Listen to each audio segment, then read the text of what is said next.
Your generous support makes this ministry possible. Thank you.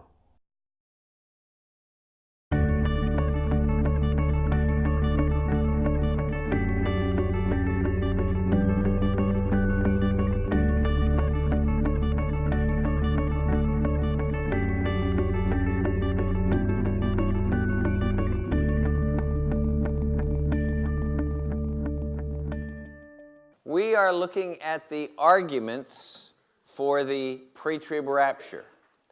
And we began one of our theological arguments, and our first theological argument is that there must be an interval of time between the rapture and Christ's coming at the end of the tribulation. In other words, when you compare the passages that speak about the rapture of the church with the passages that speak of Christ coming in power and glory at the end of the tribulation, these two events cannot occur at the same time. The first or the last argument that we were looking at is the argument from the separation that takes place at the rapture. Now, what's that argument? Can somebody restate it? State the argument for me. What is that argument?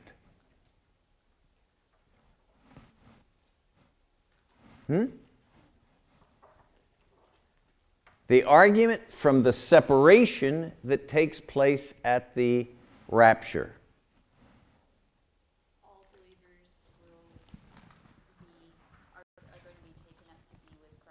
All believers are going to be taken up to be with Christ. But then at the final judgment, there's separation of believers and unbelievers, so you have to count where those believers came from. Okay, at the final judgment, there's going to be a separation of believers and unbelievers, so you have to account for where the unbelievers came from. Now, I wouldn't say it exactly like that. It's not the final judgment. What is the final judgment?